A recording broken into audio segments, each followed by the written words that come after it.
Howdy ho, everybody. We're the Serious Film Critics. We are back yet again for episode number 32. My name is Sam. And I'm David. Alrighty, guys. Welcome back. We're glad to have you listening to us. Dave, nice to talk to you again. Yeah, I've had a little hiatus, but this should be the last one for a while. So Should be the last one. Yeah. Hiatus is definitely my fault.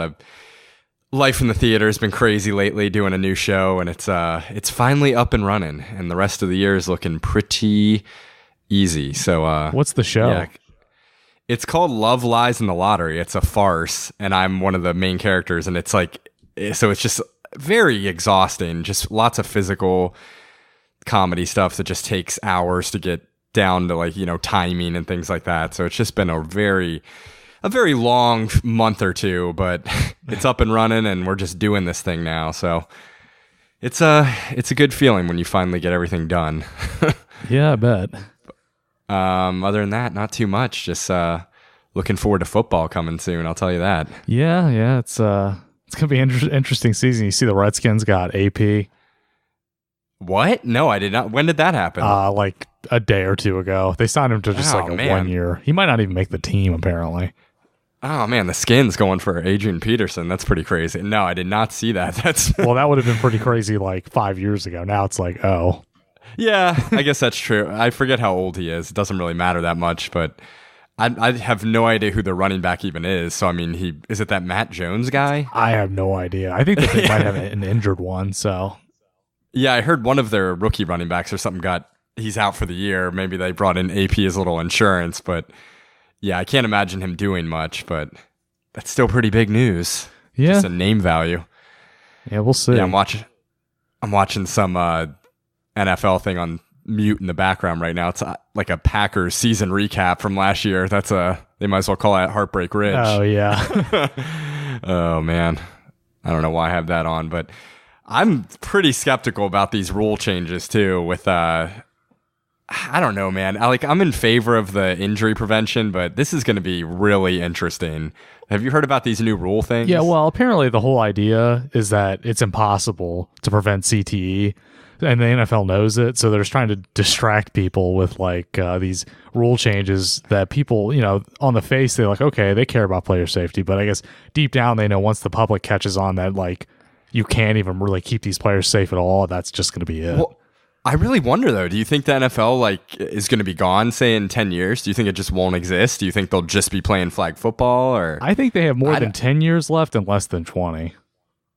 Man, that's pretty crazy to think. I mean, really, what if it got to a point where, say, the players were willing to accept the consequences of those injuries? Do you think they would still allow them to do it, or do you think it would be? Well, I think that the problem is that the fan backlash might be too strong. Because, I mean, the players, some of the players, not all of them, they know.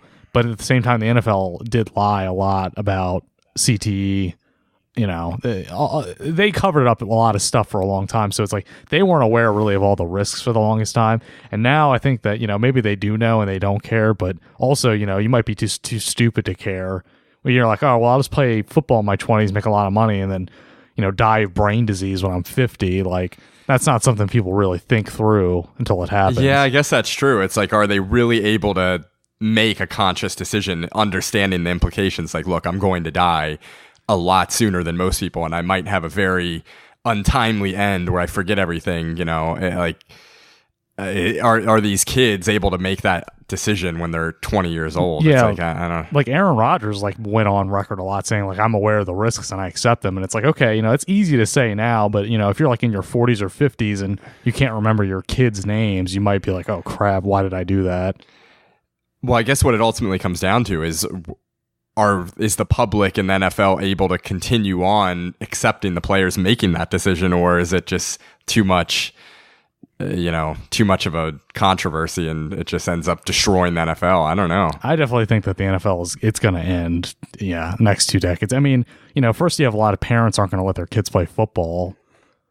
Yeah, that's already a thing. I have a nephew, Tony, my brother has a nephew, or I have a nephew, it's his son, but yeah, they're not they don't want him playing football, and really, so I think that's a pretty common thing, and I think they even changed a lot of rules with youth football too. So just who knows where it's going to be. But that's it. I don't want to say it's a bummer because it seems kind of selfish to say when it's like, these players' lives are at stake. But man, football is really the only sport that I really seriously follow. It's just going to be weird not having it around. Yeah, I mean, on one hand, I will miss it, but on the other hand, like, there's so many things about the NFL that make me angry that I'll be glad to see it go. Yeah. Like, I hate the owners. I hate the commissioner. I hate so many things about the NFL. And, like, if it's gone, I'd be like, good riddance. Like, I'll miss watching it, but...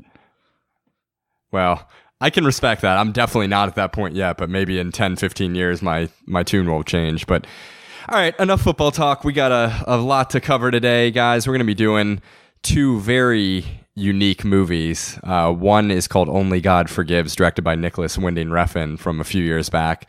And the other is called Under the Skin, directed by Jonathan Glazer, which is from a few years back as well. And they're both on Netflix right now, so check them out.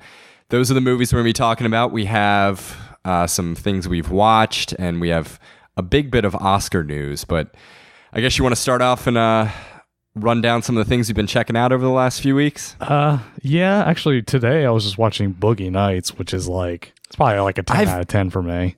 I've never seen Boogie Nights. I don't know. It just somehow it's always escaped me. I mean, is it a really long movie? Yeah, it's like 2.5 hours long. I think there've been a couple times I've thought about watching it, and then the length, I was just like, I don't really feel like watching a 2.5 hour movie right now. But I got it, man. 10 out of 10, huh? Yeah, I mean, it's basically like the Goodfellas for porn.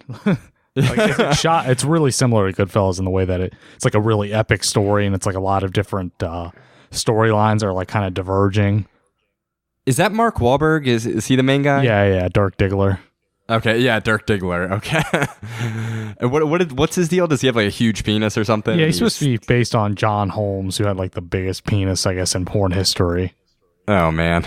But it's not like they don't play it up too much in the movie. It's more like, it starts out like he gets discovered he's just a kid, and then he like rises to the top, and then he like, spirals out of control into drug use and stuff. Yeah, and that's Paul Thomas Anderson, right? Yeah, I think this might have been his debut film. That's his debut movie? Yeah, Man, which is amazing because of all the I don't know, maybe it wasn't, but God, he had a lot of famous actors in it. Imagine being a director and that's your first movie. Like, how do you even get in that position coming out of, I mean, I don't know what his history is really, but coming out of film school and never having like done a big movie. I know he did shorts before this, but I don't know. Maybe this isn't his first one. I'd have to look, but it's definitely early on in his career. I can't imagine wrangling those kinds of personalities either, those actors, as a first-time big director. That would just be... Well, apparently he really didn't get along with Burt Reynolds. Oh, but I forgot Burt Reynolds is in that. Yeah, he got nominated for which is funny because he got nominated for an Academy Award for this. Oh, man. Is he like an aging porn star or something? He's the director. Oh, he's the director. Yeah. That's pretty good. Wait. So does it definitely feel like a Scorsese kind of movie? Oh yeah, definitely. Actually, yeah, and this was Paul Thomas Anderson's first movie, which is, I can't believe he got that much money for his first movie. Well, it only was $15 million budget, but I mean, it's like an ensemble cast. It is, and I mean, it's like a part of culture. I mean, Boogie Nights is huge, but where would you rank it of all the Paul Thomas Anderson movies you've seen? I'm trying to think what I've seen. I mean, it would probably be number one. Because, I mean, I think I've seen Inherent Vice, which is pretty good. And There Will Be Blood, which I like this better. Yeah. Man, I got to check that thing out. I wonder if it's on Netflix or maybe... Yeah, it is. I've been watching it on Netflix. Oh, it is? Yeah, there's this drug deal scene later in the movie. It's like one of the best scenes I've ever seen. Really? Yeah, it's so good. Oh, man. All right, well, I'll definitely have to check that out. Man, I've watched a lot of stuff. I'm going to just kind of pick out a couple of these things here.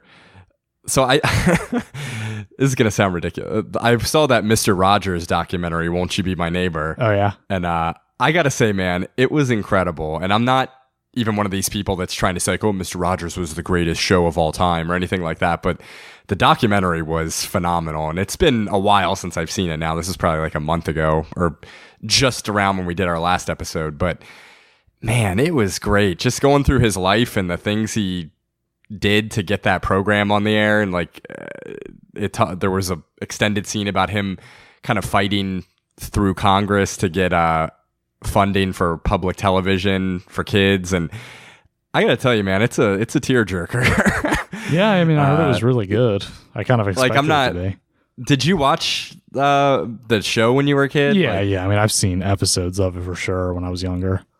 Yeah, I know that. I feel like there's a lot of people now that act like it's like a show they would watch right now and that it's this amazing thing. I wouldn't say that. It's definitely not a show that I would watch right now, but it is a good, really great children's show, I think. And after watching this documentary, it's definitely pretty crazy how big of an impact this guy had on children's programming and all that kind of stuff. So it was really, really good. It kind of blew me away. I was not expecting it to be that good. Yeah, I mean, I feel like it was like, almost, to me, these documentaries, when they come out, I feel like they're always pretty good, so. Yeah, it wasn't even particularly mind-blowing in terms of the style. It really charted just most of his life, but the way it was done was just really interesting. And getting to know some of the side characters on his show and their interactions with Mr. Rogers, it just seems like that guy was a pretty aces person. So, all right, what else have you been watching? I watched The Negotiator, which, have you seen that? I haven't even heard of that. It's with Kevin Spacey. Kevin Spacey and Samuel L. Jackson.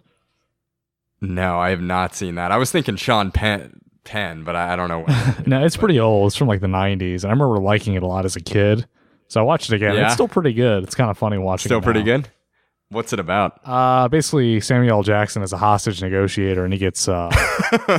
That's already sounding pretty good to me. Yeah. Well, he gets framed for like a bunch of crimes. So he takes a bunch of hostages, of course, because he's a hostage negotiator, and he tells them he wants Kevin Spacey because he's like really famous for never ordering them to like, kill the hostage taker, and then they kind of have like their standoff where they, try to out-negotiate each other. Yeah. That's pretty good. And of course, it's Kevin Spacey, so it's like watching like Tainted Ground now. Yeah, it's so weird, man. I don't know how to I really don't know how to process any of that. Did you hear he had a new movie open and it made $100 or something on the opening weekend? Yeah, which yeah, kind of sucks because I mean all the other actors and stuff got shafted because he was in it. Yeah, I'm sure. I guess he's just such a black mark now on anything that. But that's pretty crazy for a big movie like that to me. I mean, I know it's not a super wide release, but still, for a big movie like that, making whatever $120 on an opening weekend or opening night or whatever it was, that's pretty nuts. Yeah, I mean, it's lucky he didn't have really anything else in development. I think that's it, because everything else would either get canned or would just be released to $100. I wonder if he's just done. I mean, forever. I would love to know what he's doing right now. I mean, I don't know. I don't think he's ever coming back, but I don't know. I really would too. I remember sometimes I get like sick amusement with like checking these people's Twitters after something like this happens. Yeah. And it's literally just like nothing. After the allegations, it'll just be a post and then just emptiness. There'll be no new posts. Yeah, it's something. Yeah, I think I remember checking Spacey's and it was just that BS half-assed apology letter or whatever, where he kind of came out as gay in the letter, and then that's it. Like no new tweets. He's done. He's off the grid. Yeah. Let's see what else I watched. I watched Remember the Titans. I don't really need to say anything. I liked it. It's really good. Not really good, but it's fun. I watched In Bruges, which I really enjoyed. Basically, Colin Farrell and damn, what's that other guy's name? He's one of those actors that's in a million things, and I can never. Is it like Brendan Gleeson or something? Yeah, that sounds right. Yeah, I think that's it. They're two hitmen. They're on holiday in Bruges, or not on holiday, but their crime boss Ray Fiennes sends them there, and it turns out that basically the whole trip is just a cover for Brendan Gleeson to assassinate Colin Farrell, and it's really, really good. It's been a couple weeks since I've seen this now too, but just the score is amazing. The cinematography in Bruges is great, and it's really funny. Peter Dinklage is in it, playing this kind of weird, depressed actor who's filming a movie there while these guys are there, and he has some pretty funny bits, and the action is good, and yeah, I really enjoyed it. I would definitely recommend that one. on Netflix now as well. Yeah, I think I watched that like right around when it came out, but I don't really remember anything about it. Yeah, it was just a lot of fun at the movies, you know? Just a lot of fun sitting on my couch and watching that bad boy. A really good time. How about you? What else? I watched Half Nelson. Actually, I've been on a Ryan Gosling kick. Oh, really? I watched that. It's been a while now, but I watched it maybe early in the year. I loved it. I was not really blown away by it, actually. No? I mean, I liked it, but I didn't think there was anything to make it like amazing. It was just like pretty good. Yeah, I think, again, I think my love of the Gauze kind of heavily influenced it, but I thought his performance was just really good. I found his character to be really interesting, and the story wasn't super original, but I was definitely engaged by it. But again, it's been a long time since I've seen it. I don't remember all that much about it, but I just remember really liking it. Isn't he plays like a history teacher, right? Yeah, and he like smokes crack. Yeah. And then he's like really like a mentor to the girl who's caught up with her. I guess it's like her uncle or something is a drug dealer. Yeah, I remember. I thought it was pretty good. I watched The Monster Squad. I don't know if you've ever seen that. I have not. It's an 80s fantasy kind of horror movie. Basically, oh man, it's been a few days since I've seen this one too. Basically, the Wolfman, Dracula, Swamp Thing, and the Mummy are all just like real, and basically they just get.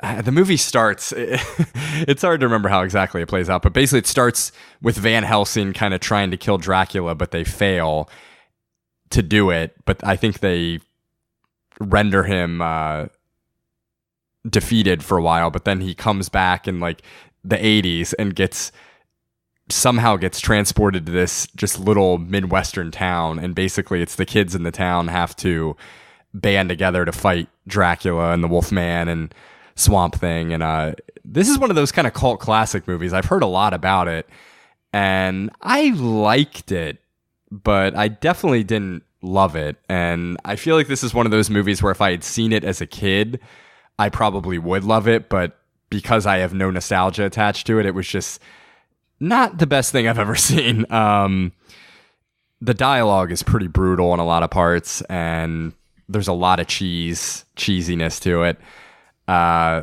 I think the monsters themselves are pretty fun, and there's definitely some fun battle scenes between them and the kids. And I think the atmosphere is definitely there. It kind of reminds you of the Goonies or something like that, but not great.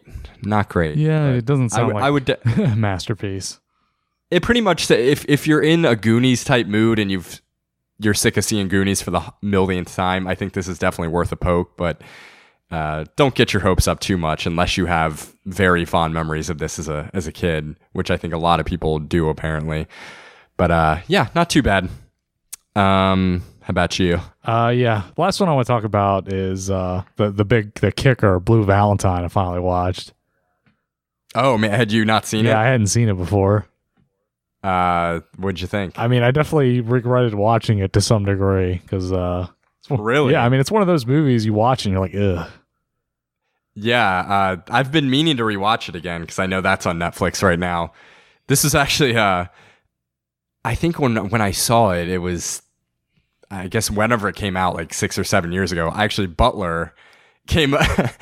Butler's our friend who lives in our old neighborhood, but I called him over like midnight and he came over and we watched this together. Oh my god. Yeah, man, it was a strange viewing experience. So we watched it from like midnight to whatever 2 or 3 in the morning, and I don't think we said a word during the whole thing, and then he got up when it was over and I was like, see ya, and he left. It is a depressing movie. Yeah, I mean, I loved it, but man, it was hard to get through. Yeah, I don't even remember all that much about it at this point. I remember I did love it though. I remember, so Ryan Gosling is an artist, and is he a singer or something? Well, I think he just is like a paint. I can't remember if he's a painter or what, but I mean, he like used to play guitar and sing and stuff, and he kind of stopped doing it when he got older. One thing I didn't like is, I think that they were only like in their mid or late 20s and like the current day scenes, but it seems like they tried to make him look way older. Didn't they put a bald cap on him or he had something? like thinning hair and he was smoking, and I feel like they were trying to make him look like he was like in his like 30s or like even late 30s, and it seemed a little jarring because it was only like 5 or 6 years or something out of college. So Oh, really? Yeah, because I didn't realize. Yeah, I think the flash forward was only supposed to be like 6 years or something. I don't remember exactly how many, but Oh man, for some reason I was thinking it was a much bigger time jump, like 15 or 20 years, because he looks like normal Ryan Gosling in the beginning, right? yeah. I mean, and then she looks the same later, pretty much. Yeah, but I do remember he has like sunglasses on and his hair is gone, yeah, and I also remember isn't there a really intense scene in like a neon hotel room or something? Yeah, that's like a lot of the movie takes place in that hotel. Yeah, he like tries to I think it's funny how like you can really pick sides in this movie, and like I guess it's supposed to be up in the air, but I definitely feel like the girl Cindy was just like a colossal bitch, basically. I just can't really remember much about it. Is he kind of lacks ambition or something, and they have a child together, and is it? He doesn't even really lack ambition. It's just that he like has like a stable job, and he's like trying to make ends meet, and she works at like she's like a nurse or something. She works at the doctor, and she was going to be a doctor, and I guess she got pregnant. Yeah, it's 5 years that passed, but I mean, it feels like 5 years. Kind of feels like he's supposed to look like he's like almost like midlife crisis age. Because I vaguely remember what he looks like, and man, I feel like I thought I remember it being 15 years or something, but 5 that's a pretty rough 5 years. Yeah. Like I'm thinking about myself, and at this point I've been out of college for what, like 5 or 6 years, and I feel like I pretty much look the same. Yeah, I mean, they really, and I think part of the reason they did that was they were kind of implying that maybe Cindy was superficial and wasn't happy with his appearance. She never said anything, but and it's like, which is funny because he was still in like incredibly good shape. It's just that they gave him the bald cap. But yeah, I mean, that was not like a believable 5-year. What if they had just had the same character arc, but he looks even better? Like he just looks amazing. Like he just has gotten 10 times more handsome. That would be over really the last good. 5 years, but it's still the same character arc. That'd be pretty good. I'm definitely itching to give that a rewatch. I know I saw it on Netflix, and I even started it the other night, late at night, and I was like, I can't do this right now. Yeah, I mean, if you're like going through like a tough time in a relationship, do not watch this movie. Stay away. No. Yeah, I remember I watched it with Butler, and I think we were both single at the time, and there was just silence during that whole movie. We watched it in my parents' my parents' living room, and that TV there. Oh, man. This is not a movie you want your mom to see. No, well, yeah, they weren't there. I don't even know where they were. They were either asleep or not home or something. But yeah, Butler and I just sat in my parents' living room and just on that couch there and just watched it. And I honestly do not think we said a word to each other the whole movie. And then I just remember him getting up after it was over, and we both kind of like sighed. And then he was like, "All right, I'll see you later." And I'm like, "Yep, catch ya." Yeah, it's a rough ride. I mean. It's like, this is the same guy, right, that did, Place Beyond the Pines, which is one of my favorite films. And it's like his films are like so realistic that it's almost like hard to watch.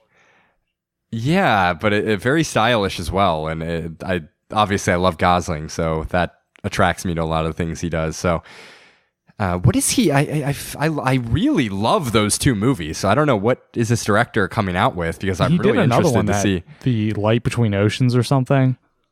Oh, I vaguely remember hearing about which that. I haven't seen, but I think that it might be on TV right now, so I'm gonna watch it if I can find it. Yeah, I might check that out. I didn't watch too much else. I went to the theaters when my friend Bepler visited. We saw The Spy Who Dumped Me. Oh yeah, it was all right. It was fun. I like Kate McKinnon a lot. I think she's funny, and it was one of those movies where I don't think the dialogue was all that funny, but the performances were likable. So I didn't really laugh much, but there were a lot of kind of amused chuckles, and it was just a really easy watch. I like Mila Kunis too, so that was okay. And then I watched Election. Have you ever seen that? I have, actually. I think I might have watched that like right out of high school. Yeah, it's Alexander Payne directed it. It stars Matthew Broderick. It's basically he's a depressed high school teacher, and Reese Witherspoon is like an overbearing overachiever who's in his class, and she's running for president. And I think Matthew Broderick is annoyed by her, so he tries to infiltrate the election and kind of sabotage her, and he gets a quarterback to run for president against her, and it's kind of this scheming type movie. And it's funny too because his character in school is always teaching, I think he teaches like ethics class and morals, so it's funny that everything that he's doing in the movie goes against his lectures that he'll be giving. So it was really good. It kind of took me a while to get acclimated to what exactly it was. I wasn't sure how dark it was going to be. I thought it was more going to be a comedy, and it is. It definitely is a comedy, but it definitely goes to some pretty dark places and explores some pretty deep subjects, which I was not really expecting. I thought it was more going to be just kind of a quirky comedy, but once I kind of got used to what it was going to be, it was really interesting. I would definitely recommend it. Other than that, not too much. Watch Shrek, which is good. Yeah. I don't really need to talk about that. Yeah, it's good. All right. What do you say we move on to some news? Yeah, we got one big piece here. Yeah, you want to? Yeah, so it's been like a couple of weeks, I think, but Academy Awards announced a new category, which is like what, best popular film? Is that what it is? Yeah, I think that's what it's called. And basically, people are already calling it like the Black Panther, runner-up award. It's it's a very transparent attempt to get some awards to films that they refuse to give awards to, like superhero movies. Yeah. The big one is obviously Black Panther, because people are probably going to burn down, the internet if Black Panther doesn't get any nominations after it got unbelievable critical acclaim. Yeah, man, this is such a transparent move by the Academy. I don't know if they know that or if they just don't care, but it's such an obvious move that they're trying to cover their bases and cover their own ass that it's so.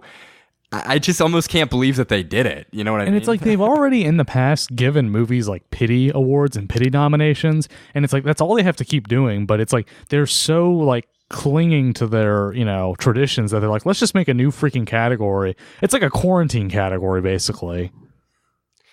Yeah, that's all it is. And Black Panther's going to win because what they're going to nominate? What, like Jurassic Park, Fallen Kingdom? Well, it's probably going to be like Black Panther, maybe The Avengers, Mission Impossible, but really this is for Black Panther. And they said that movies can get nominated for that category and Best Picture, so they may even throw Black Panther a Best Picture nomination to quell the outrage, but it has no chance of winning Best Picture. No, it doesn't. Nor I don't think it should win Best Picture. But I have no problem with them just throwing it a Best Picture nomination. I did think it was good. It definitely had a big cultural impact. And they have 9 or is it 10 nomination slots right now? So with 10 nomination slots, give it a frickin' Best Picture nomination and don't mention don't make up a new category that is so obviously transparent that that's what they're trying to do is cover their bases for Black Panther. On any given year, if you're nominating 10 movies, especially when you pick when you're the Academy, there are going to be a couple not that great movies in there anyway. So I think Black Panther definitely deserves a nomination in terms of the Academy. I probably wouldn't. I actually enjoyed the movie a lot, but I probably wouldn't put it in my top 10 list for the year. But I think with the Academy and some of the things that they normally select, I think Black Panther is definitely better than some movies that have been nominated over the past few years. Yeah, if you look at some of the past years, one movie I didn't talk about, I'll get into another time, is Spotlight. The year Spotlight won, there was just that entire category was just so unbelievably weak. Like they didn't even need to nominate 10 movies that year. So it's like Black Panther could easily take a spot and be justified. Yeah, that's what I mean. They could easily avoid all of this controversy by just giving Black Panther an Oscar nomination. It's not a big deal. I don't think anybody would bat an eye about it because, again, if Black Panther was horrible and just the worst movie ever, yeah, sure, that would be pretty suspect. But because it's, I think even people that aren't crazy about it would at least acknowledge that it's a decent movie. Just give it a nomination and no one's going to care. And I don't think all these people are expecting Black Panther to win Best Picture. If they are, that's pretty crazy. But I just don't understand why the Academy has done it this way. It just seems like such a ridiculous path to go down. I mean, it's literally going to be the one award that means nothing. Like, if you win it, like, good job, you didn't win anything. Exactly. And for all years to do this, to do it on the year of Black Panther, because again, you do it on, if anything, give Best Picture nomination to Black Panther and then make this award next year. So it's not so obvious what you're doing. I don't know. It's just, I think that they think that if, movies like Black Panther don't start winning something, that they're just going to like lose. And I mean, I think that there is some justification that they should lose some credibility if they refuse to acknowledge genres of film. Because, historically, superhero films have never really gotten any credit. Science fiction, even comedy sometimes, like, they don't want to give these movies anything. And they probably think, well, if we don't give these movies some more recognition, people are going to be like, well, screw the Oscars. But you should just say screw the Oscars anyway, because instead of giving them the right recognition, they just have to make their own freaking quarantine category, which is so stupid. It is really stupid. I don't know. I have no faith in the Academy anymore. I mean, there was a time when I really enjoyed the Oscars, and maybe I'm just cynical and jaded now, but I have no respect for the Academy anymore. And it's just like with how long the telecast gets, it's like pushing 4 hours, and they finally said they're going to try and limit it. And it's so funny to me is that their response, the way they're going to limit it is they're not going to televise some of the lesser awards. And it's like, instead of doing that, they should just cut some of their stupid, goofy segments and stuff. Because people want to see the award being given out. They don't want to see all their stupid, frickin' blowing smoke up our asses about how special they are. That's what they like to do. Yeah, I don't know, man. It's plus, I think we're just in an age where there's so many other options in terms of things to watch and interests people have that I think interest in the Academy Awards is just fading. I don't think as many people care to watch it anymore anyway. I think there are just so many other outlets that people have now that watching the Academy Awards isn't really quite the event that it used to be. And I think ratings are kind of weird at this point for TV in general, just because, again, there's so many things that people can be watching. There's so many different avenues that people can take to watch different things that I think it's just hard to really gauge ratings that much. I don't know. It's not like it used to be where it's, there's one big thing on this night, and that's like, other than maybe the Super Bowl, but I can't think of too many events that people need to watch on television anymore. Yeah, I think all of the big ones have fallen off, like the Golden Globes and the Grammys and stuff, because there's competition now. Yeah, there's just so many other things competing for that airspace that it's just not really worth it anymore to care that much. But I don't know. I think I'm just getting kind of sick of it. It just feels like the same kind of movies are nominated on any given year anyway. Like, I want to see some different things get recognition. But again, that's just me getting older. But no, I think that it's just like, I think as good movies and other genres become more and more normal, it's like just becoming really obvious that the Oscars have always favored one type of movie, and now it's just like, all right, you've got all these other movies that deserve something, and you're just you won't do it because you're a bunch of old, like, traditional people that just can't freaking let go. Yeah, that's pretty much it. Anyway, alrighty, should we move on? Talk some movies. Yeah, let's get into these two films. All right, so first we're going to be getting into Only God Forgives, directed by Nicholas Winding Refn, starring Ryan Gosling and what's her name? Some other guy. I can't remember what her name is. She's probably the mom, famous actress. Something Thomas. Kristen Scott Thomas. That sounds right. Yeah, she's in some stuff. And then the cop, who I'm not going to attempt to pronounce his name. Yeah, I can't imagine he's been... I don't know. Has he been in other stuff, or... I remember looking him up, and I think he's actually kind of a big actor in over, not in America. Yeah, well, a lot of the people in that film have not been in other stuff, so I guess they were like amateurs. But you want to... I don't know. We're just a heads up. We're probably not going to be doing much in the way of synopses for these two movies. They're not exactly predicated on plot, but not to spoil anything. But I don't know, Dave, do you want to give us a brief little synopsis? Just whatever you want to do. Yeah, I'll run it through just so you can follow along. Basically, it's set in Thailand, I guess in Bangkok, and Ryan Gosling, I don't remember what his character's name is. Julian, yeah, and his brother is like Damien or something. Yeah, I can't remember the brother's name. Well, anyway, they run like an MMA gym. Douchebag. And they also deal drugs, which we don't really see them doing. And in the beginning, his brother, for some reason, decides he wants to have sex with a 14-year-old.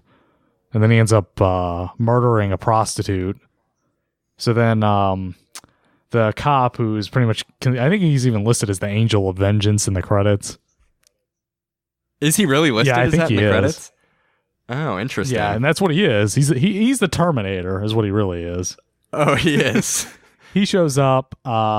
He finds the girl's father, says, "You need to deal with this. This is your fault." So the girl's father kills him, and then he chops off the father's arm. The mother of Julian and his brother show up and say, "You got to get revenge." They track him down. They find out that, he deserved it. He had it coming. And then he decides he doesn't want to do anymore. The mother decides to take it upon herself to get revenge, which we see how much of a Terminator the guy is. Oh, yeah. Because they try to do like a drive-by shooting that doesn't go so well. And then then they try to murder the cop, but Julian kind of gets cold feet when they want to kill the daughter, too, of the cop. And then, so he goes in. So the Angel of Vengeance goes and kills Julian's mother. And then Julian goes and finds her dead body, and we'll get into that. And then basically it ends with like a dream sequence. Yeah, that's basically all you need to know. That's all you need to know. So I'm going to put it out there, Dave. I didn't hate this movie. Yeah, actually, so funny story. The third time I watched it, I liked it significantly more than the first two times. This one's I've watched 3 times. Yeah, this movie has kind of been almost a joke within our friend group for the last few years. Like, Dave initially watched it and it was just ridiculous, and I had never seen it until recently. So yeah, I kind of went into this with just expectations all over the place. I thought I might hate it. I was ready to laugh, and I mean there are some big issues I have with it, but overall I kind of liked it. I'm not going to say I definitely didn't love it or anything, but I think overall, for me, the pros outweigh the cons, and that's just my general feeling on it. Where to begin on this thing? I actually liked Ryan Gosling's performance. I mean, he hardly says anything, and again, just to get off the bat, this movie does check off a lot of boxes for me, all off the bat, that I love. I love neon lighting in movies, and Nicholas winning reference cinematography, check mark. It's got Gosling in it, playing a character that doesn't say a lot of dialogue, which I love. I love him anyway. Cliff Martinez does the score, which I love. So just marking those things off, already I was kind of digging it. But I feel like it does some interesting things. But what do you think? I'll let you go for now, Dave, too. You said you liked it more upon the third viewing. Which is surprising. I think it's because I knew not to care about the plot. Because, I mean, if you watch this and you're like wondering where the plot's going, it doesn't matter. And I think I read that he said that this is like an adult fairy tale, which makes sense, because the one thing that drives me the most nuts about this film is like the characters act so strange, and I don't really understand what the point of it is. Like, especially, like, I get that there is like not even really implied. There's basically like an incestuous relationship that happens between the mother and the 2 sons. Yeah. But it's like, even going beyond that, like nothing that they like say to each other really makes any sense. It's like, just like the dinner scene, for instance, was just so strange to me, because I didn't really get why they act like that. Well, what I got, a lot of people have said Ryan Gosling's performance in this is just like his character in Drive, and I disagree with that. I think his performance is good in I like him better in Drive, but I think he's good in this too. This character, I feel, is just a completely broken person that tries to maintain an outer facade of like the cool guy, but clearly he has some serious issues with his mom. I mean, there's a scene where they hug and his mom basically grabs his ass, and there's a scene at dinner, like you mentioned, where she mentions, like, doesn't she say like you have a average size? Yeah, she says that his something? brother's was way bigger. That's what she says. Yeah, he never says anything. Like when she's talking to him, he just sits there.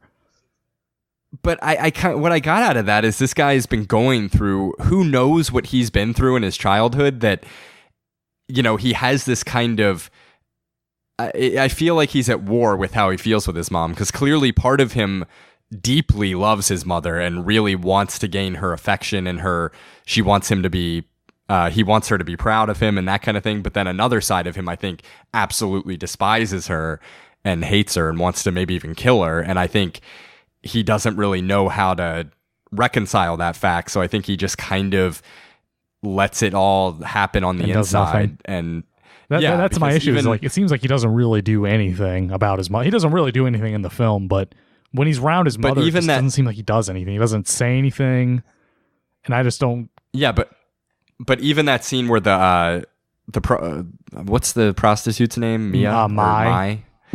Yeah, she goes to dinner with him, and he clearly wants to give his mother the idea that, look, I have this normal relationship with a girl. He's clearly trying to impress her.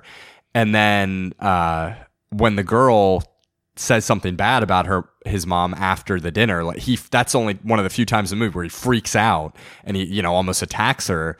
So clearly he has some kind of sick attachment to his mom, where even though he might hate her, there's clearly a part of him that really has some kind of demented love for her and will not put up with anybody else talking about her negatively. Or maybe even just the fact that, I think it's combined with the fact that he just doesn't want her brought up at all. He doesn't want her mentioned, because I think it just causes such a, negative reaction in him. But I'm not saying I was crazy about that, but I think it did make somewhat a bit of sense. Yeah, I mean, it made sense. Like, obviously his relationship with his mother is totally deranged, but it just seemed like it was so strange how he acted in the film.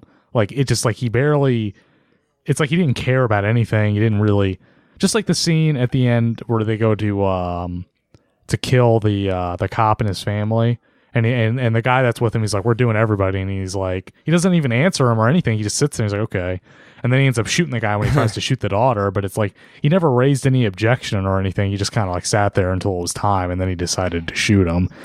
And I don't know, that was just strange to me how he acted in that situation.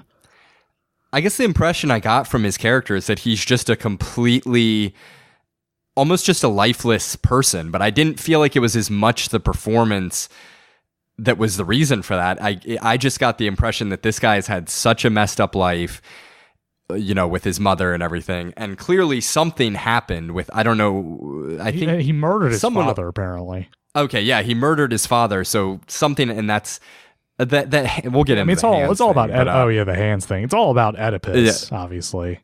Yeah, it's definitely an Oedipus complex that he has with his mom, but that he's such a broken person that he just doesn't really have much of a, he doesn't really care about much. And I mean, I felt like that was more of a character thing than just bad writing or a bad performance. And that doesn't mean that I was crazy about it. Like, I didn't love that, but I think I at least understood it on some level. And I thought Ryan Gosling actually gave a decent performance. I mean, I still sort of wanted his character to have a happy ending. I mean, I didn't, obviously I like Drive a lot better, and I thought the character was done much better in that, but I at least felt like I had something of an attachment to this guy, and I felt like he seemed like someone who deep down is not a bad person, but has been through so much terrible stuff in his life that he's just kind of this lifeless shell of a person at this point. So the other thing I'm wondering is, why did he ask the Angel of Vengeance to fight? I didn't understand that at all. That I didn't understand that either. I kind of laughed when he said that. I was like, yeah, what? He's like, want to fight? But and then he doesn't even answer. And he's like, yeah, I'm going to kick the crap out of you. And then the cop just kind of looks at him and agrees or whatever. But I actually kind of thought that scene was interesting, but I honestly have no idea why he asked him that. He's struggling with, Ryan Gosling clearly knows that something is up with the cop. I mean, he has visions about him before he even meets him. And then when he meets him, he kind of looks at, is staring at him. So clearly Ryan Gosling either knows that this guy is some kind of divine being or supernatural, or he's God or whatever. But I think it almost seems like Ryan Gosling's relationship with the cop is that he needs forgiveness for everything that he's done so he can exist as a person. And I guess he kind of relentlessly hounds this cop until he eventually gives it to him. But it's just what Yeah, I mean, that's definitely the big guess. thing. The cop goes around like dealing out justice. Like, he's merciful, but he's also cruel. Like, I can't decide if I like the cop character or not. Part of me did. I definitely found him somewhat amusing. I don't know if I can't even really say if I thought it was. I guess I thought it was a good performance. I mean, I thought it was a good performance as far as, I mean, he was almost similar to Gosling's character, where obviously he wasn't like a real person because of how like weird he was. But I mean, he definitely gave the aura of like a mythical being, which is what he was in the film. yeah, I mean, he was, and I could totally see this being kind of this nightmarish fairy tale. I mean, it's like Ryan Gosling is, I don't know, like the sinful everyman, and then it's like the cop is God and the mom maybe is the devil or something. And then it's kind of just operating in this hellscape. But it's also this movie definitely is pretentious too, though. I'm not gonna. Oh yeah, definitely. I think that's the thing that bothered me the most is I understood, I think, a decent amount of what the director was getting at, and I think he is good at telling stories visually, which I like a lot of the time, and I think Drive, they do a really good job at it. But this movie, I felt there was just too much of a reliance on visuals and too much of a just pretentious storytelling that it did get on my nerves, especially the hands thing. Yeah, I did not get the hands thing, and I don't know if there's some like thing in Oedipus about hands or what. Yeah, I mean, I've read Oedipus. I don't remember anything being in that about hands. I mean, is it just because maybe Ryan Gosling has done terrible things with those hands, so he needs them to be chopped off? Well, maybe it has something to do with like him. He was molested as a child, so now he has like a weird aversion with hands. I don't know. Yeah, maybe he killed his father with those hands. Oh yeah, she said that, right? With his bare hands. But it's not just his hands that there's an emphasis on, because I mean, the Angel of Vengeance goes around chopping people's arms off. Yeah, I don't know, but this movie, the pretentiousness in this movie annoyed me. Yeah, but the big scene I think that is pretentious is when he sticks his hand up in his mom after she's been cut open. Yeah, apparently that was Ryan Gosling's idea. Oh man, like that scene. I love Ryan Gosling so much, but I definitely think he does have a hint of that to him, especially from. I haven't seen Lost River, but I've definitely heard some things about that too. But yeah, it's clear that Winding Refn really, really rubbed off on Gosling's view of filmmaking. Yeah, and I think Nicholas Winding Refn is one of those filmmakers that rides a very thin line between pretension and just visual storytelling, and I think, or even lofty ideas, if you want to say that. And I think this movie, he kind of like, maybe because he didn't have as much restraint, or he was kind of just let to do whatever he wanted to do, but I think he kind of fell to the side of pretension in this. But I still really like him as a director because there's just so much I think he brings to the table. I mean, I thought the visuals were awesome still. Like, I love. Yeah, this had some of the best like lighting. I mean, and he picked a great location because Bangkok is kind of known for like the neon lights in the nighttime and stuff, and it's it's everywhere. Yeah, the lighting I think is amazing. There were a couple scenes I had singled out, but I don't remember what they are. Well, I'll tell you though, the really good one is when he goes and tortures the guy that ordered the hit, and he's in like that weird Roman parlor thing. Yeah, that was a great scene. I actually had to skip over that, man. Or like I fast forwarded because I feel like some shit happened with he cuts his eyeballs with a knife, and you get to see it pretty well. So okay, yeah, that I could not. I literally I paused because I knew that he got out like whatever those thin needles or whatever, and I remember you saying something about eyes, and I paused and I looked it up on Wikipedia trying to see what exactly was going to happen, but it just said that Chang or whatever the cops, Chang tortures the man. I was like, shit, this could be some eye stuff, and I had to skip over. Yeah, well, he doesn't use the needles. He sticks the needles into his arms and then his legs, and then he takes a knife and literally cuts both of his eyes, and that's pretty rough. Ugh.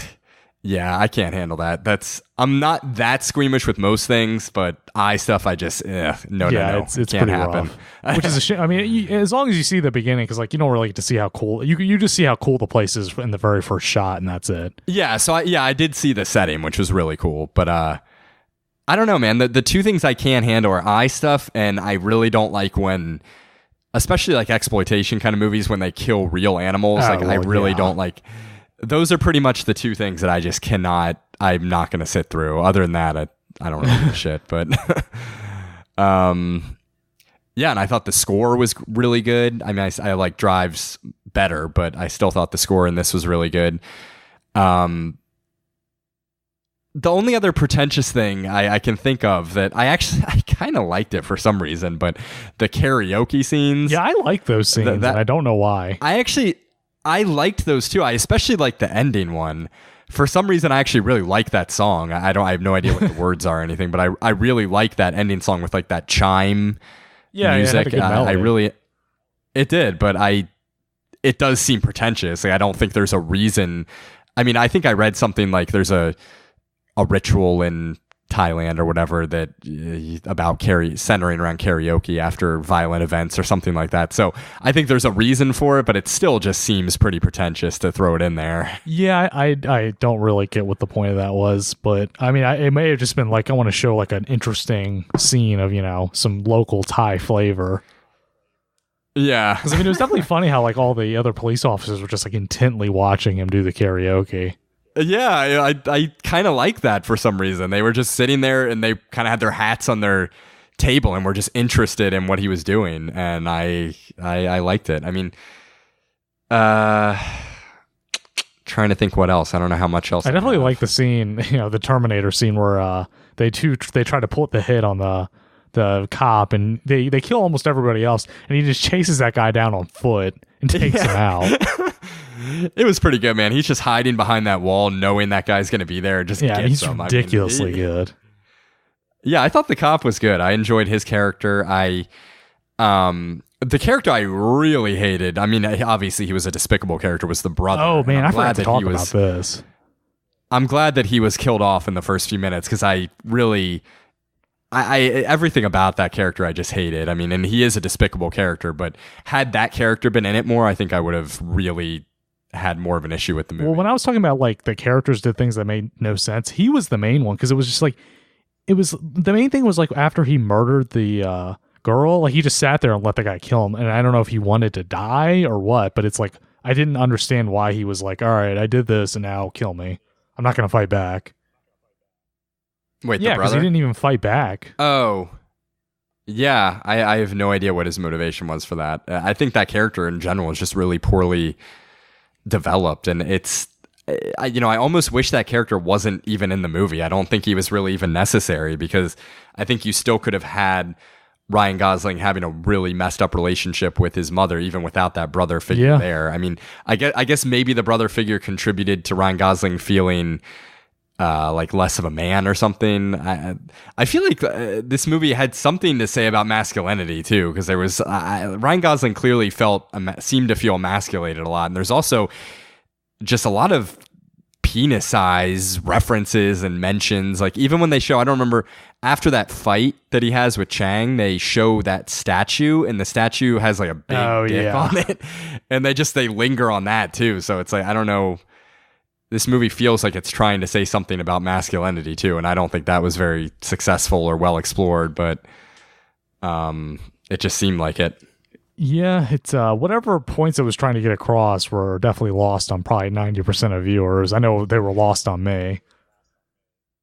Yeah, I think we've gotten to the bottom of some of it. I mean, I think part of this movie has some good visual storytelling, and part of this movie is just it's just pretentious and just getting at lofty ideas that I don't think it communicates to the audience well at all. And I mean, this is a movie that I feel like if you really want to get some meaning out of it other than just pure style, you need to watch it several times and maybe even read some things on it. And, that's a lot of work to have to do to even gain some understanding of a movie like this. Otherwise you just have to say, I'm going to discard the plot completely and just enjoy the visuals. That's the only way to enjoy it, really. Yeah, and I think ultimately for me, that is mostly what I got out of it. I just thought it looked really good. I thought Gosling was pretty good. I thought the performances in general were pretty good. And, it's not something I want to be watching a lot of times, but I did generally enjoy watching it. I don't know. That's about all I got to say. Yeah, you about it. I don't know. wanna rate this thing? Yeah, what are you gonna give it? I actually think I'm gonna give it a 6 out of 10. Yeah, I'm going 6.5. That's right around. Because I was probably like at a 4 when I first watched it, and then the second two. Yeah, I was kind of even thinking you might be lower than that. I was thinking you might be in like the 3. That's where I range. was around 4 the last time I watched it, and then I watched it again, and I appreciated the visuals a lot more. Yeah, I mean it's one of those movies where I want to see more movies like this. I don't think this movie was particularly well done in the end, or at least some of the elements of it weren't well done. But I did enjoy it, and I would like to see more movies like it. And that's all there is to it. So. Let's move on to our second movie. This is called Under the Skin, directed by Jonathan Glazer. I think this is from 2013. Sounds right. Yeah, and this is starring Scarlett Johansson, and that's about it. Again, not a movie. We'll probably not be doing much of a synopsis, but I'll let you do whatever you want with it. Yeah. Dave. So this one, I would say, has less plot than Only God Forgives. Basically, the plot is that Scarlett Johansson is an alien, I guess. There's a guy that drives a motorcycle around for some unspecified reason, and then she drives around a big white van, picks guys up, and then lures them into her black liquid, and then something happens to them. We're not. I guess they're dead. I don't know. We don't know what. Yeah. Oh yeah. They're dead. And she does that pretty much all the film, and then at the end, guy tries to rape her, and then she tears her skin off, and he lights her on fire, and then that's it. That's the movie. That is the movie. Not taking it. You're a big. I'm gonna fan get of right this to one. it. I really, really did not like this film, and I liked it the same on the second viewing. Oh man, I gotta say, man, I loved it. I did. Where to begin on this one? I feel like this is maybe the movie that we've disagreed on. Yeah, I have a feeling.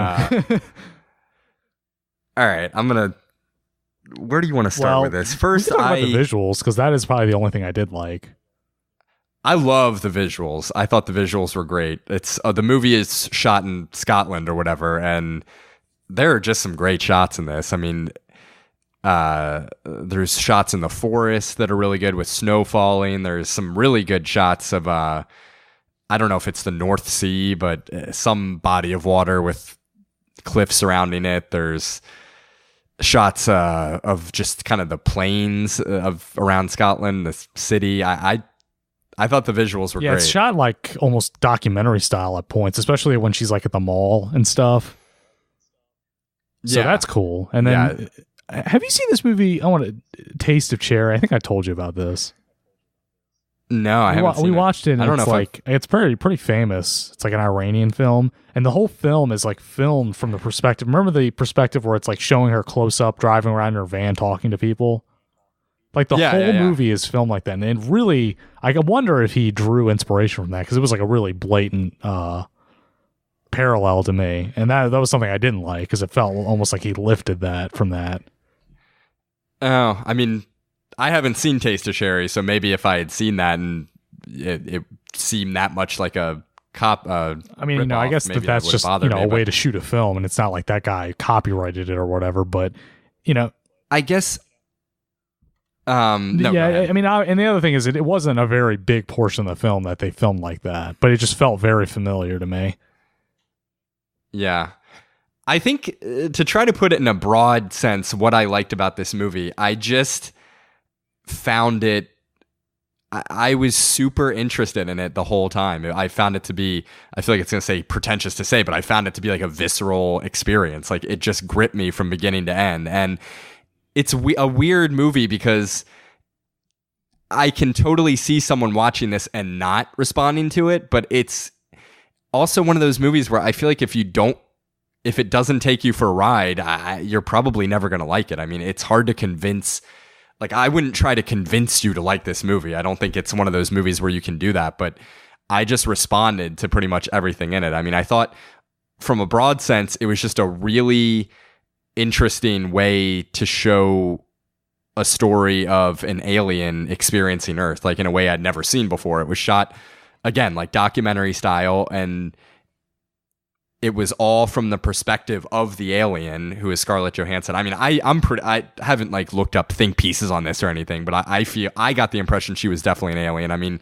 I loved the beginning. There's this really kind of trippy sequence at the beginning that reminded me of like 2001 or something, but it's basically seemed like maybe a ship going into a wormhole and like approaching Earth, and then there's this weird Scarlett Johansson's voice is like pronouncing letters and sounds in the English language, and then suddenly she's just on Earth. And I think one of my favorite shots in the movie is once she gets to Earth, you see up in the sky, it's like a nighttime shot with like clouds, and you kind of see the lights of, I don't know if it's her spacecraft or whatever, but the lights kind of fading away as if they've just dropped her off and, you know, she's now on her mission. I thought that was a really great shot and just kind of established things. And I just thought it was intense. I thought it was disturbing. I thought that I loved the score, and I thought Scarlett Johansson was really, really good in it. I mean, I think somebody could say that somebody might watch this and say, oh, well, she's just like lifeless. But I really felt like she brought a certain childlike sense to her character. I mean, there's so many different scenes, especially watching it the second time, where she's kind of discovering what it's like to be a human, even just doing simple tasks like buckling her shoe or interacting with someone. I think there's a really interesting part in the beginning where she's picking up these random guys, and the guy mentions to her about something about his family, and then she picks up another guy and she kind of clumsily just mentions, oh yes, I'm picking up some furniture for my family. Like it just feels, she felt like an alien to me, and I think it really, really worked in that aspect. And obviously there's been other movies where humans have been aliens before, but I have never seen one where I truly felt like that person was an alien to the extent that I did in this movie. So sorry for the ramble, but I'm just trying to, it's a hard movie to get at. Like I just responded to it, but I'll let you have a turn. So first of all, the main thing I disliked about this movie is, like, I can get that they wanted us to put things together for ourselves, but this movie gives you absolutely zero plot to go on. Like, it's all right, she probably is an alien on a mission, but we don't know, and it never gives you like a clue, like nothing.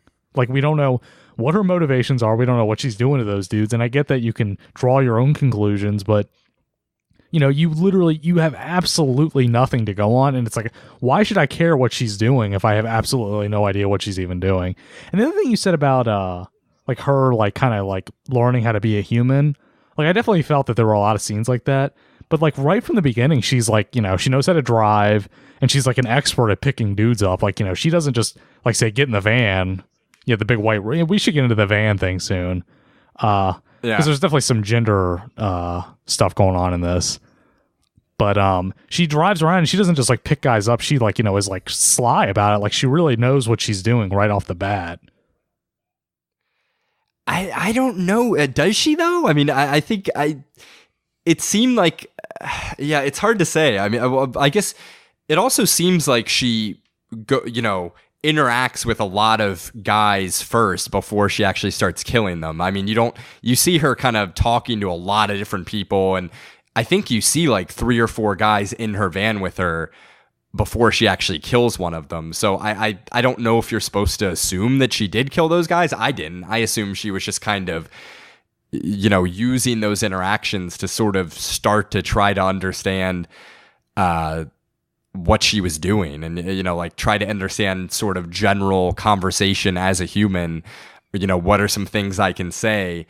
I mean, clearly I got that she was on Earth to perform a mission, and I guess the mission is unclear. It's to, you know, turn people into food or something. Yeah, that's the thing. It's like she could be eating them or, like, you know, harvesting them as samples, and it's like, you know, we really don't know. And I feel like I knew so little. I was like, all right, you know, I don't give a shit what she's doing. Yeah. I think that is kind of the crux of this movie, whether you're going to like it or not. Like, it is incredibly ambiguous. And if you are okay and really not having any answers, I think it's a movie you can gravitate toward. And that was me. Like, it's not like I have a ton of answers or, you know, things were clicking left and right for me, but as just an intense movie-going experience, I was with it every step of the way. But again, it's the kind of movie where you have to be okay with not knowing anything, or not, or at least not knowing anything for sure. I definitely think there are some things going on here that can be pointed to. Like, I definitely think things we know, like I definitely think she's an alien. I definitely think she came to Earth for some kind of harvesting purpose. I don't know, and I got the motorcycle guy to be a fellow alien that was kind of tracking her progress. I mean, I don't know if that's accurate, but that's kind of what I took that to be, because the guy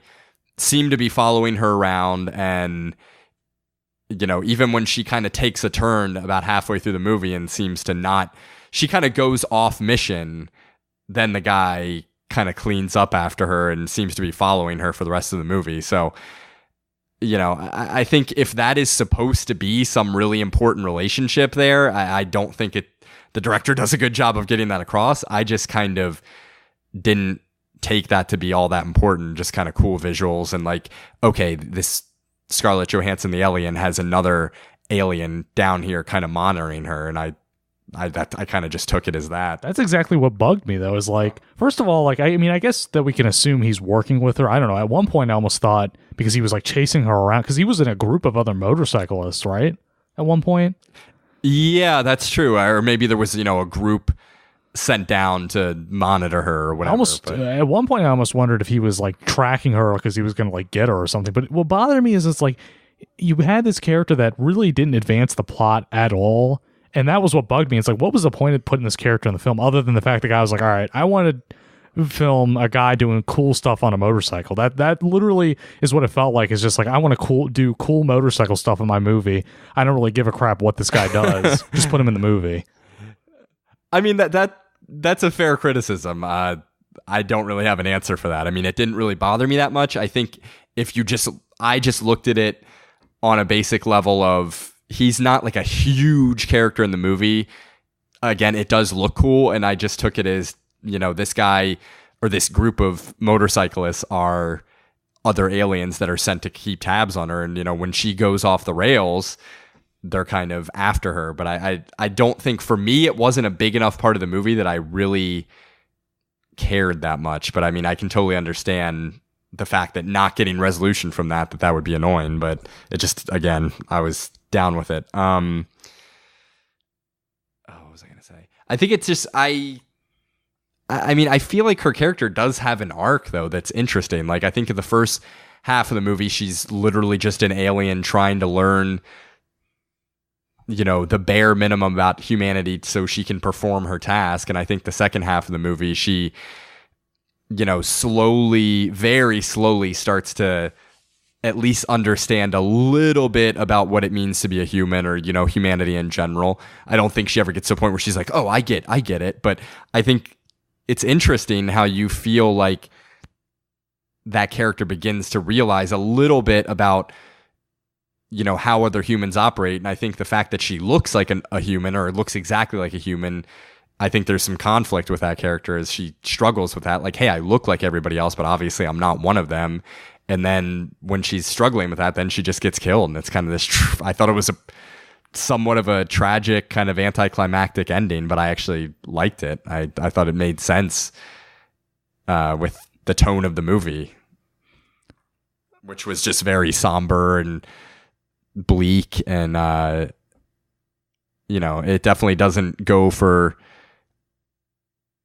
super, this is not like Pulp Fiction or like a Tarantino movie or something. It's just a very minimalist kind of dark film. Yeah. I mean, especially like there's the part where she's at the beach and, the whole family drowns and like all she cares about is taking the dude that would passed out from swimming. Yeah. Like, I thought that was a great, like, not, again, it's like, I didn't think it was a great scene in a way I might look at something like Goodfellas. Like, oh, I can't wait for the part where, I can't wait for the dinner scene where they steal the knife and, Benny Bats, like they take him out. It's not like there are scenes in this movie that I really look forward to, but as a whole, I just really appreciated it. And I thought the beach scene was really disturbing. I mean, and I thought it got across, again, I think there are just various points in this movie where it really drives home the fact that she's an alien. I feel like it feels like she's an alien. It doesn't just say it, or, it shows it visually. I mean, this whole family dies, and even the way that the family dies is, it's ambiguous, and you don't really get to see a lot, and it's just, but it's clear that they don't make it. And then Scarlett Johansson sees this baby sitting on the beach, and she literally just is focused on her mission. And I don't think it's portrayed that she's evil or malevolent. It's just she doesn't comprehend the fact that this is a baby. Any other person with an ounce of humanity would rescue that baby and do, even a bad person would probably rescue the baby and do something. She doesn't even understand that. She's just, like, okay, this guy is prone. I need to kill him and harvest him or whatever. And I think the way it shows the baby, that scene where that she comes back and the guy comes back and the baby's still there on the beach, like that is I thought that was pretty disturbing. Yeah. I mean, I definitely think it got the point across. Yeah. And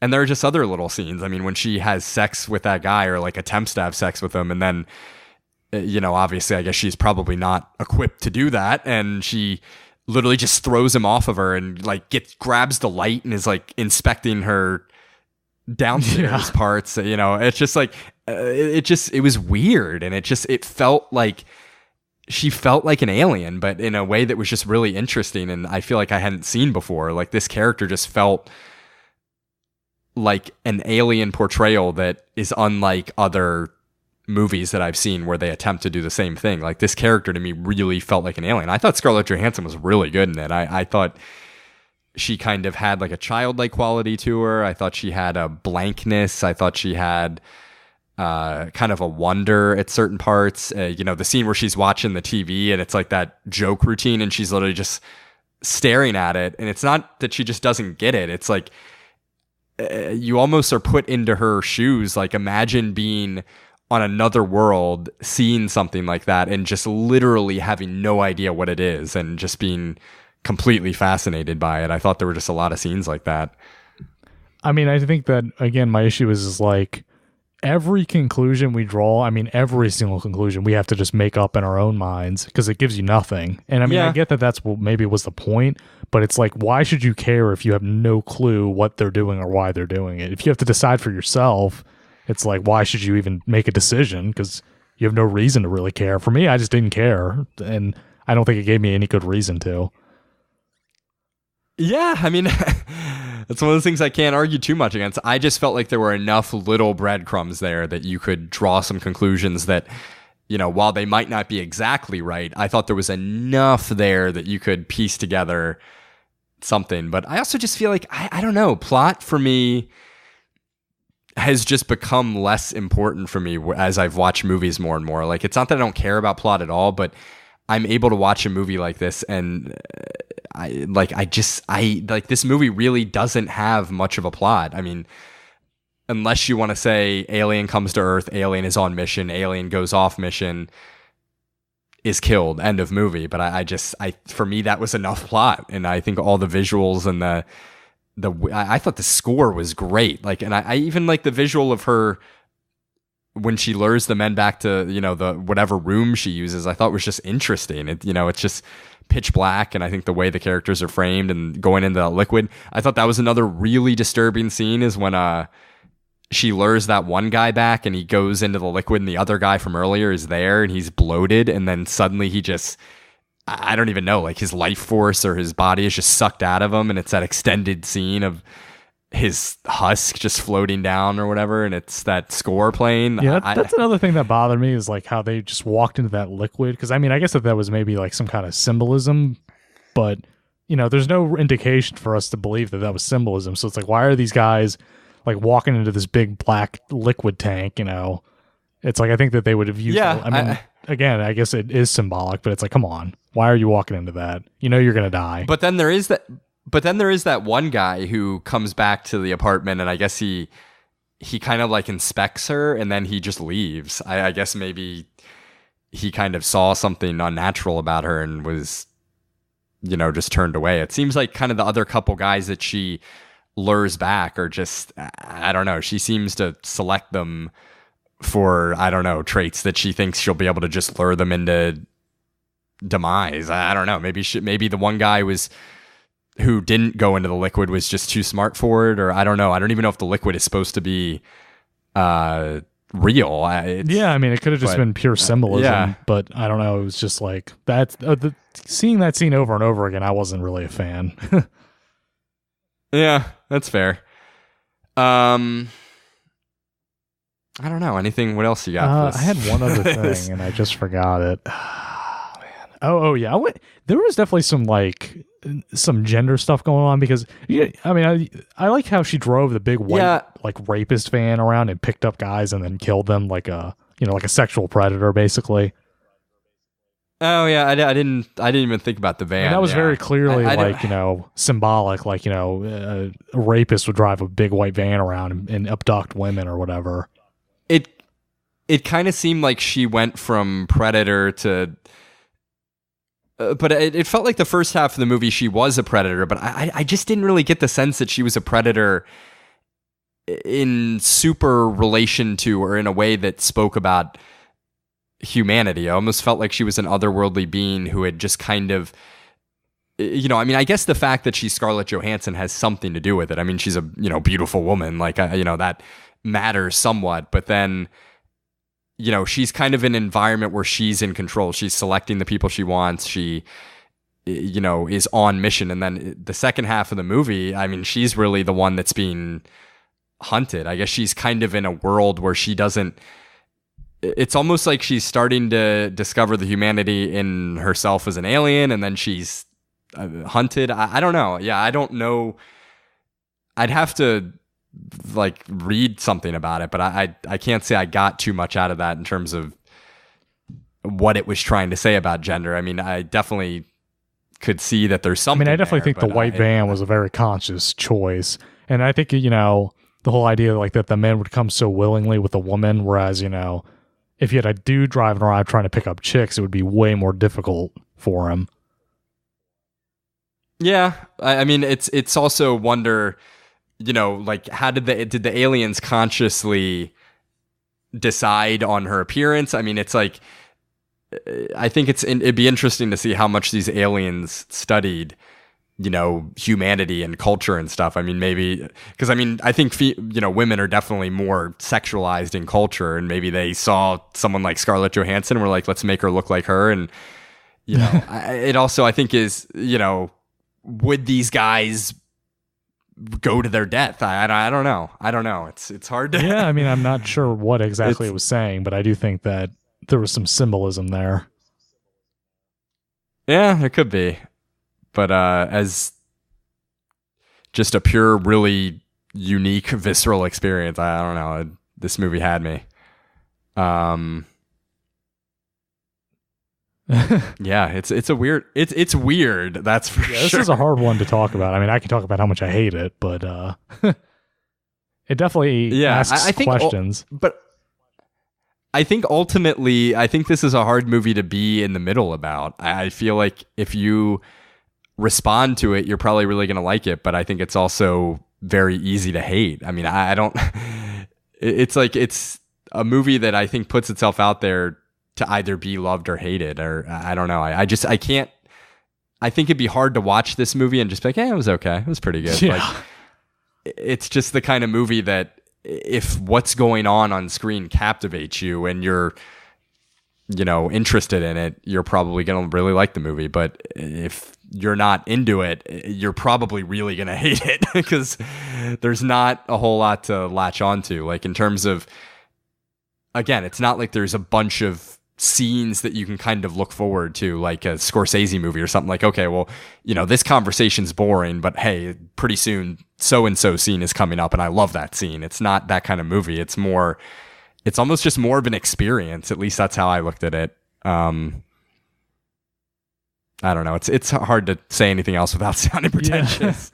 Yeah, it's definitely got a strong air of pretentiousness around it. I don't know. To me, Only God Forgives felt like it definitely had some pretentiousness. I just didn't feel like this was necessarily trying to say anything that important. I felt like it was just more a really, really unique look at an alien literally just discovering a whole new planet that this species had never been to, and is just kind of discovering humanity for the first time. And this is the document of that. And I don't know. That's just kind of how I took it. All right. Should we rate this bad boy? All right, man. I'm going to do a 4 out of 10. I'm going 9. That's definitely the biggest gap we've had. It is definitely the biggest gap we had. I honestly, after the first viewing, I might have been even flirting with a 10, but I think watching it a second time, I still loved it. But I think it definitely started to drag a little bit for me in the second, maybe like the last 30, 40 minutes of the movie started to drag, and I was sort of losing interest a little bit. I think the first 2/3 of the movie was more interesting, but yeah, I really like it. I think it's a movie you should check out, listeners. Yeah, I'm going to say don't watch it. There's a very well, you'll have to decide who you want to believe here, but alrighty, I think we're anything else, Dave? Yeah, I think we're ready to wrap it up. All right. As always, follow us on Facebook, Serious Film Critics. Twitter, we are at Serious_Critics. We're trying to post more on that stuff, and that is about it. Oh, you send us your emails to seriousfilmcritics@gmail.com. And as always, we will see you next time. Take it easy, guys. I don't know what we're doing for our next episode yet, but look out for it. It's going to be coming soon. So, all right. Take it easy, guys. Bye.